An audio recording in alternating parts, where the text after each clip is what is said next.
Hello, my friend. Welcome back to StoryPath English.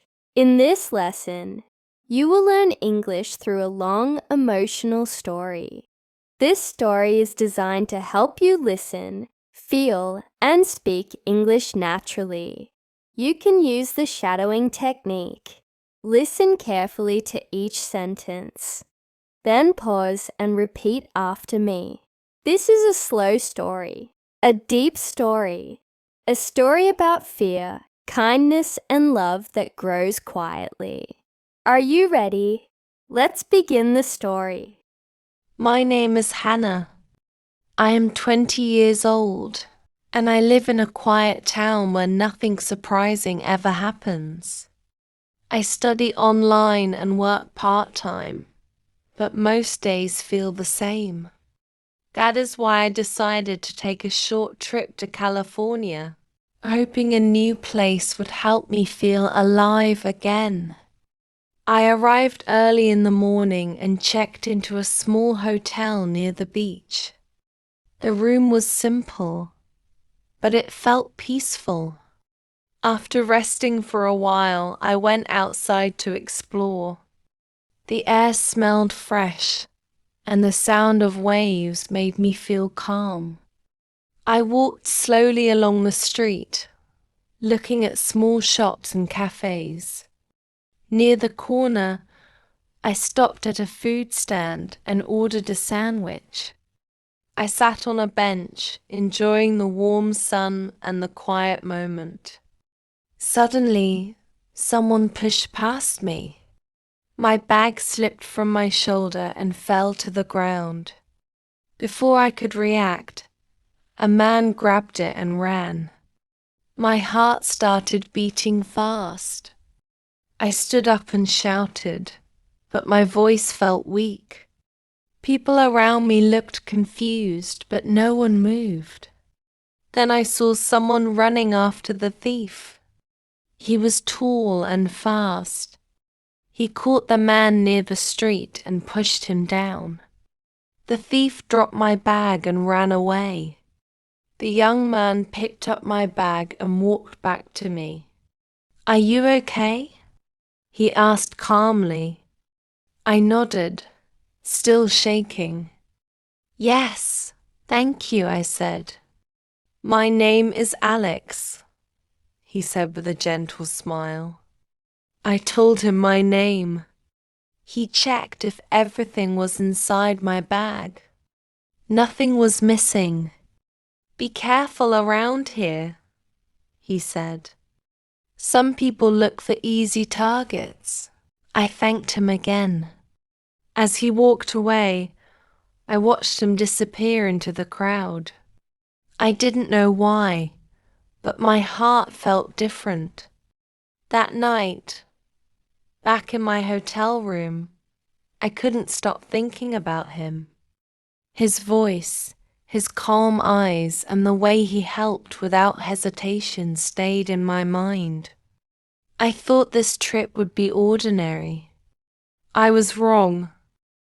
The next morning, I woke up earlier than usual. Sunlight filled my room, and for the first time in months, I felt excited about the day. After breakfast, I went back toward the beach, hoping to walk and clear my mind. Near the pier, I saw a familiar figure. It was Alex. He was standing near the water, watching the waves. I hesitated, then walked closer. He noticed me and smiled. "Looks like we meet again," he said. We laughed softly. He asked how I was feeling after yesterday. I told him I was fine and thanked him again. We decided to walk together. The ocean breeze was cool and the sound of seagulls filled the air. Alex told me he lived nearby and worked different jobs to support himself. Life was not easy, but he never complained. I shared my story too. I told him about my studies, my work, and how I sometimes felt lost. He listened quietly, without interrupting. Time passed without us noticing. We stopped near a small cafe and sat outside. We talked about dreams, fears, and simple things like favorite food and music. For the first time in a long while, I felt understood. Before leaving, Alex said, "If you want, I can show you a quiet place tomorrow." Not many people know it. I smiled and agreed. That evening, I lay on my bed, staring at the ceiling. My thoughts kept returning to him. I tried to tell myself it was just kindness, that my heart felt warmer than that. The next day, we met again. He took me to a peaceful hill overlooking the sea. The view was beautiful. We sat in silence, watching the water sparkle under the sun. I realized I trusted him, and that scared me.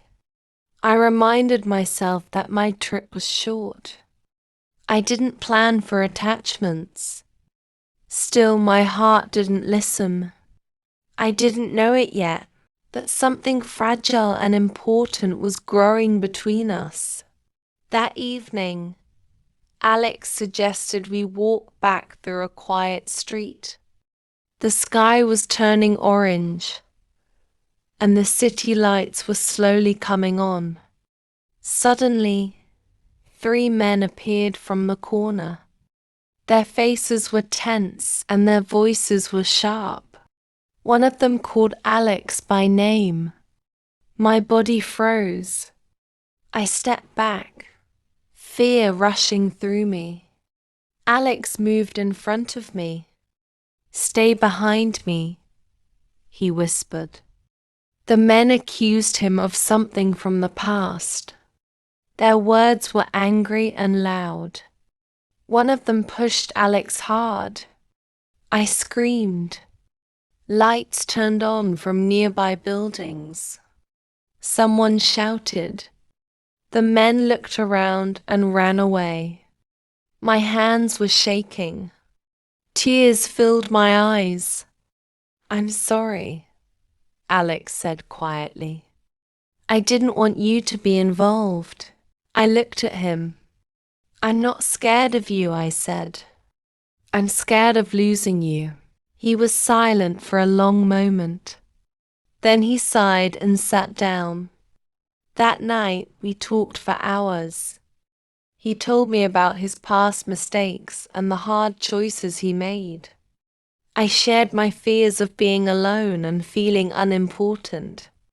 The air felt heavy, but honest. I realized that love doesn't always arrive gently. Sometimes it comes through fear and truth.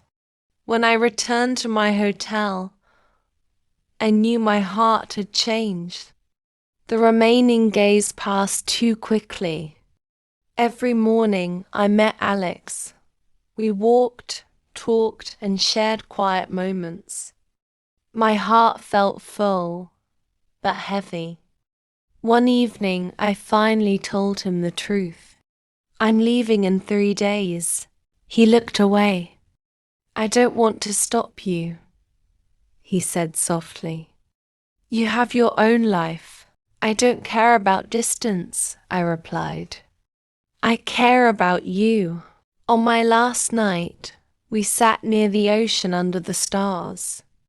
The waves moved slowly, like time itself. "I love you," Alex said. Tears fell from my eyes, but I smiled. "I love you too." The next morning, he walked me to the station. We hugged tightly. "This isn't the end," he said. "It's just a pause." As I left, my heart ached, but it was also hopeful, because real love doesn't disappear. It waits. This is story. A long story. A deep story. A story about how kindness can become love. Now listen again. Repeat slowly. Feel every word. If you like, then must subscribe. Thank you for learning English with StoryPath English. See you in the next story.